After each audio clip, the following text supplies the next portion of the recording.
আসসালামু আলাইকুম। আজকে আমি রান্না করব হচ্ছে ডিমের কোরমা। ডিমের কোরমা সব বাচ্চারা খেতে অনেক পছন্দ করে।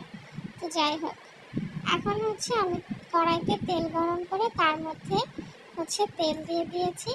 তেল দিয়ে সামান্য পেঁয়াজ দিয়ে দিয়েছি। পেঁয়াজটা এরকম লাল লাল করে ভেজে নিতে হবে। পেঁয়াজটা যদি ভাজা ঠিক মতো না হয় তাহলে আবার আস্তে আস্তে থেকে যাবে। এই জন্য সুন্দর করে পেঁয়াজটাকে আমরা ভেজে নেব। এরকম লাল করে ভেজে নেওয়ার পরে এর মধ্যে সামান্য একটু পানি দিয়ে দিব।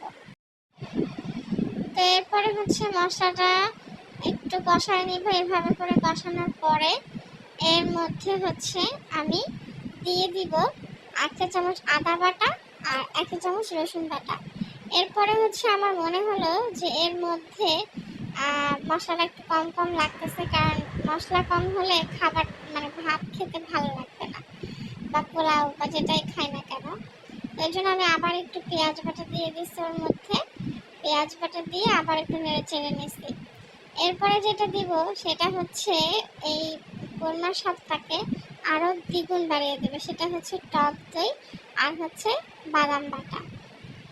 এই টক দই আর বাদাম বাটা দিলে কোরমার স্বাদ আসলেই কিন্তু দ্বিগুণ বেড়ে যায়। আর এটা হচ্ছে ছিল আমার ঝটপট ডিমের কোরমা রেসিপি। যখনই হচ্ছে ইফরা ভাত খেতে চায় না বা পোলাও খেতে চায় অনেক সময়, তখন আমি এটা করে দেই। ডিমের কোরমা খুব দ্রুত হয়ে যায় আর খেতেও খুব সুস্বাদু হয়। আচ্ছা, এভাবে করে মশলাটাকে আমরা আবার কষিয়ে নেব আস্তে আস্তে নেড়ে।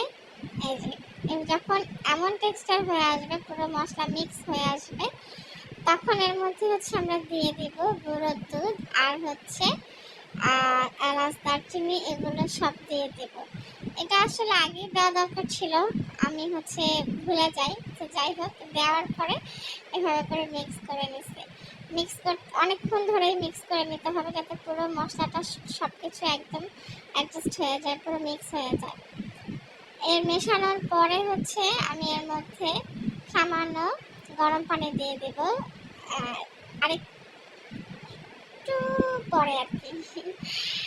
আমি হচ্ছে ফার্স্ট এরকম ভয়েস ওভার দিচ্ছি রান্নার সাথে, কারণ বারবার শুধু কপিরাইট খায়।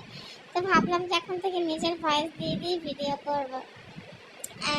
এই যে পানি কিন্তু দিয়ে দিলাম। হ্যাঁ, আচ্ছা, এরপরে এটাকে সুন্দরভাবে হচ্ছে নাড়তে থাকতে হবে, যাতে সুন্দরভাবে মশলাটা মিক্স হয় পানির সাথে।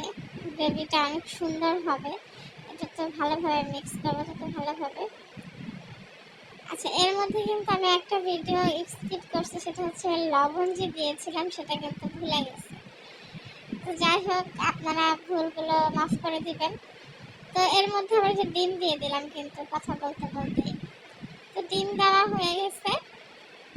এখন হচ্ছে এইটা একটু সময় ঢেকে দিব, কারণ ডিমের মধ্যে তো মশলাটা যেতে হবে, তাই না?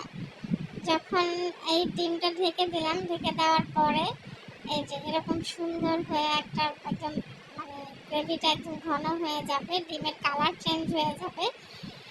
এরপরে হচ্ছে সামান্য একটু চিনি দিয়ে দেব।